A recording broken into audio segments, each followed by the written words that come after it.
Hey kiddos! Today we are going to be talking about a few other type of quadrilaterals, which actually are special types of parallelograms, and they are the rhombus, the rectangle, and the square. So a rhombus is a parallelogram with four congruent sides. A rectangle is a parallelogram with four right angles, and a square is basically the child of a rhombus and a rectangle put together, because a square is a parallelogram with four congruent sides and four right angles. Okay, so let's look on to some of the characteristics of each. A rhombus is a quadrilateral if and only if it has four congruent sides. So ABCD is considered a rhombus if and only if AB is considered congruent to BC, which is congruent to CD, which is congruent to AD. A rectangle is a quadrilateral if and only if it has four right angles. So this ABCD is a rectangle if angle A, angle B, angle C, and angle D are all right angles, which means that they have measurements of 90 degrees. So a square is a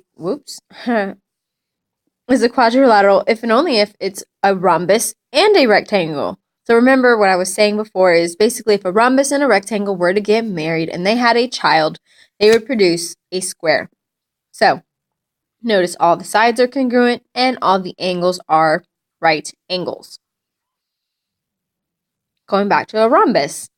Rhombus has a diagonals theorem. A parallelogram is a rhombus if and only if its diagonals are perpendicular. So if these two diagonals are in fact perpendicular to each other, which means they create that 90 degrees when they intersect, then this is a rhombus. A rhombus also has opposite angles theorem. A parallelogram is a rhombus if and only if each diagonal bisects a pair of opposite angles. So notice here, angle B is split into two congruent pieces, along with angle A, same thing, along with angle D, and along with angle C. And still, opposite angles are still congruent to each other, okay? So that's what you're seeing here with the rhombus opposite angles theorem. Now, the rectangle also has a diagonals theorem, but it's different from a rhombus. A parallelogram is a rectangle if and only if its diagonals are congruent. So the diagonal from A to C is congruent to the diagonal of D to B. Okay, so that happens in a rectangle. Their diagonals are actually going to be congruent. Now, what we have here is a family tree, essentially, because quadrilaterals are part of a family, and they're part of the four-sided family. Now, from quadrilaterals, we can branch into three things, and that is the parallelograms, that is trapezoids, and that is kites. All of these items, all of these shapes, all these polygons have four sides. They make up quadrilaterals. Now, from here, parallelogram can actually be broken down further into a few more groups, and that is the rhombus,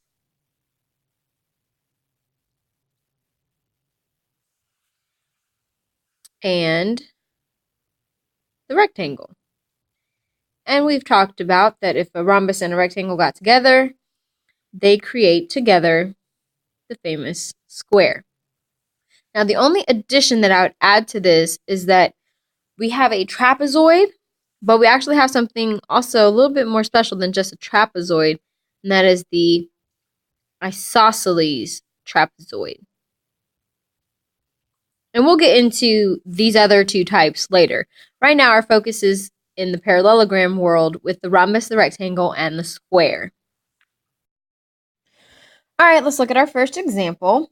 We are going to classify this special quadrilateral and explain our reasoning. So, is this quadrilateral parallelogram? If it is a parallelogram, then can we go a step further and classify it as a rhombus, a rectangle, or a square? Now, we know that a rectangle and a square have to have 90-degree measures, and this clearly is a 70-degree, so I know it can't be those two. So, the other key factor that I have here is that all sides are congruent, which basically would say that this quadrilateral is not only a parallelogram, but it is actually more specifically a rhombus. And the reason why is that all sides are congruent. Example 2. For any square JKLM, it is always or sometimes true that JK is going to be perpendicular to KL. Explain your reasoning, draw and label a picture. Go ahead and pause and let's draw a picture of square JKLM. Alright, so hopefully you have your picture drawn of the square JKLM. Now it says here that is it always or sometimes true that JK, so in this case if I got JK and KL, that they're going to be perpendicular. Perpendicular meaning that when those two lines intersect that they create a 90-degree angle. And in this case, that will forever and always be true because this is a square. And when these two sides do meet, it will always create a 90-degree angle. So, always. And the reasoning is that squares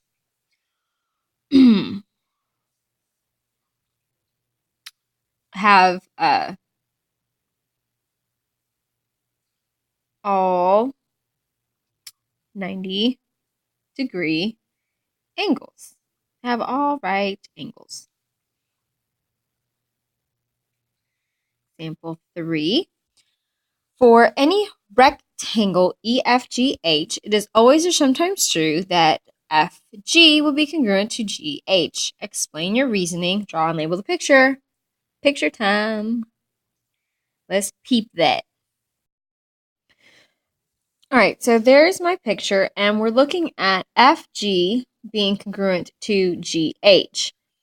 Now, here's where you do have to be careful with wording. Alright?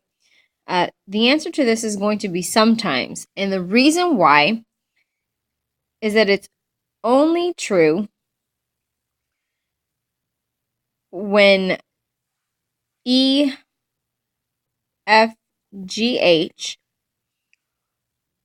is also a square. So remember here, this is why you do have to kind of be careful with wording, because a square is technically a rectangle, just like a square is technically a rhombus, okay? So always keep that in mind, especially when you're dealing with these kind of situations like this problem, all right? Example 4. A quadrilateral has 4 congruent sides and 4 congruent angles. Sketch the quadrilateral and classify it. I think you all can handle it on your own. All right, example 5. We're going to be looking for some angle measures in a rhombus. So find the measures of the numbered angles in rhombus A, B, C, D. So they're already telling us that this is a rhombus, okay? So a few things, few characteristics to make sure you remember about a rhombus. Opposite angles are congruent, and on top of that, each angle is actually being bisected. All right? Each angle is being bisected. So, oh, and the other one is when two diagonals intersect, they create what we like to call 90 degrees because they're perpendicular. All right? So, looking at our rhombus, we can establish that angle 1 has to be 90 degrees because diagonals are perpendicular to each other. That has to be 90 degrees. All right. Now let's look for angles 2 and 3. Now, I clearly see here that this angle, this piece right here, this angle DCA is 61 degrees. Now remember, we know that opposite angles are congruent, and these two sections are going to also be the same. So therefore, I can classify that angle BCA is also 61 degrees. So that tells me then that angles 2 and 3 are going to have to be congruent to this over here. So angle 2 is 61 degrees, and angle 3 is also 61 degrees. Now to figure out the next part, angle 4.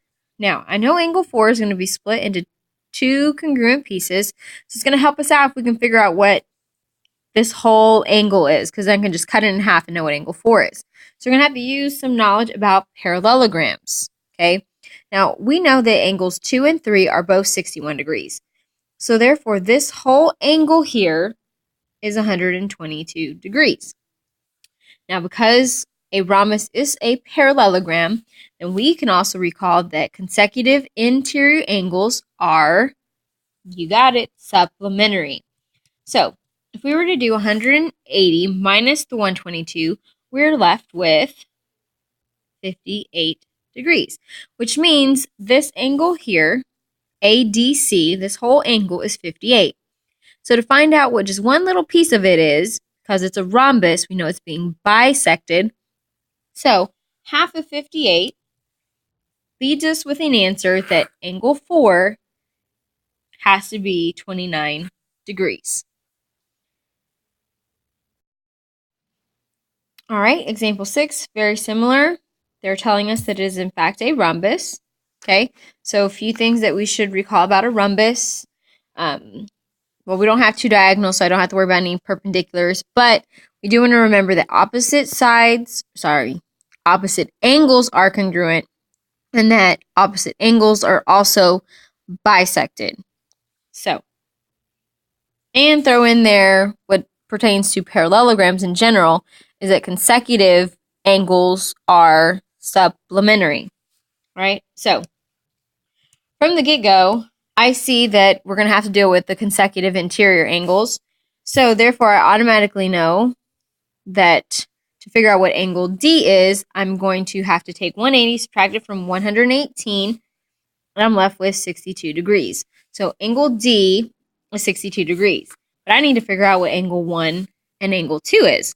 Now, the nice thing is, because it's a rhombus, this is being bisected. So I just take 62 and divide it by 2, and we get 31. So angle 1 is 31, and angle 2 is 31 degrees.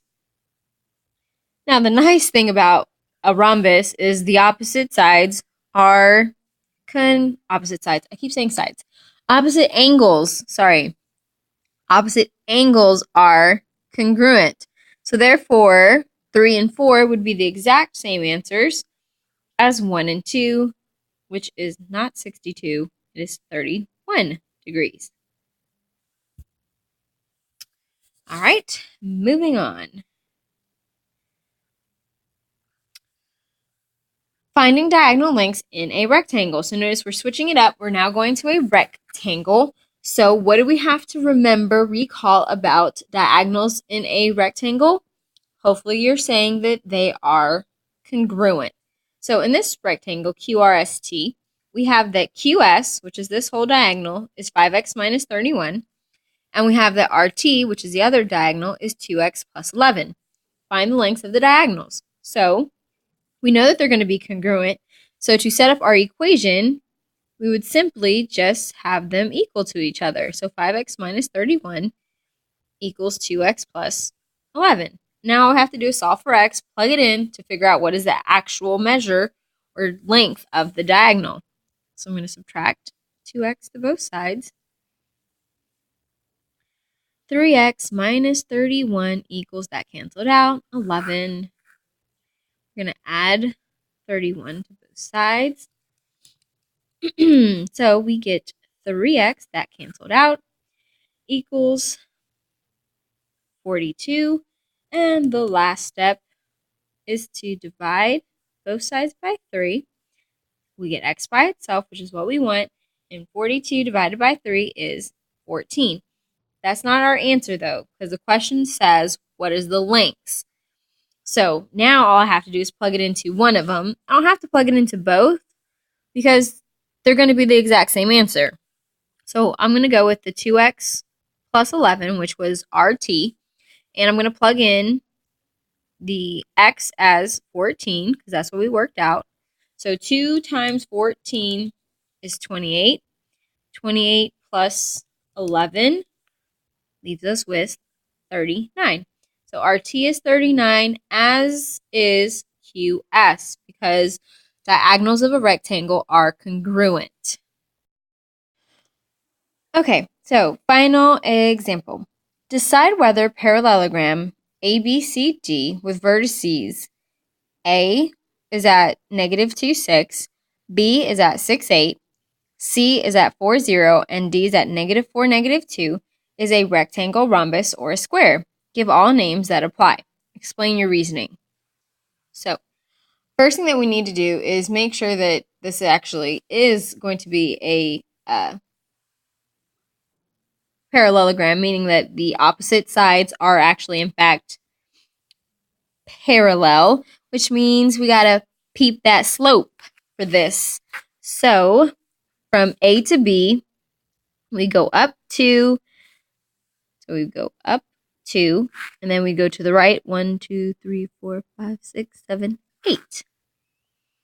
To the right. So that's positive, positive. 2 over 8 reduces to 1 over 4. All right, next one, BC, B to C. So we're going to go down 1, 2, 3, 4, 5, 6, 7, 8. We're going down 8, and to the left 1, 2, left 2, which that's a -8 over a -2, which reduces to a positive 4. Now, hopefully you're noticing here that AB is not supposed to be parallel to BC. All right, so technically we're okay right now. So now let's look at CD. CD is supposed to be parallel to AB, so we hopefully get the exact same slope. Let's check that out. So from C, I'm going to go down 1, 2, down 2, and to the left 1, 2, 3, 4, 5, 6, 7, yay, 8, left 8. So that's -2 over -8, and that does reduce to a positive 1/4. Now the last one, slope AD, we're going to go up 1, 2, 3, 4, 5, 6, 7, 8. And then I'm going to go to the right 1, 2. And those are all positives, and that does give me a positive 4. So far, so good. Now, for this next part, we actually need to figure out, are these sides congruent? Does AB the same distance as DC? Is BC the same distance as AD? To help us figure out if it's a rectangle, rhombus, or a square. So, what you would use is Pythagorean theorem. And lucky for us, since all of these have the same number values being used, we only have to use Pythagorean theorem once to figure out their distance. And that's the quickest way to do it. I mean, technically we could sit here and we can use the distance formula, but that's going to take a lot longer. So we're not going to do that. We're actually going to just plug it into Pythagorean theorem. So we have our A and our B. So that's 2 squared plus 8 squared equals C squared. 4 plus 64 equals C squared. And you'd end up with 68 equals C squared. And the last step would be to take the square root of 68. And for radical purposes, we're just going to leave it in that radical form. All right. So the distance then for all of them is going to be the square root of 68. Now remember, the reason why I know that they're all the same is because on all of the right triangles that I created, we had 8 and a 2, 8 and a 2, 8 and a 2, 8 and a 2. So all of them have the exact same A and B values. So that's how I know and justify that all their answers are going to be the same. So can it be a rectangle? No, they can't be, because we could clearly note that the angles were not equal to 90 degrees. Can it be a rhombus? Technically, yes, it can be a rhombus. Why? Because we established that all sides are congruent. We have the proof there. And in a rhombus, the degree measure doesn't have to be 90. Can it be a square? It cannot be a square because, again, in a square, angles have to be 90 degrees, and in this case, we do not. So, this shape is, in fact, not just a parallelogram. More specifically, it is a rhombus. All right. Ciao.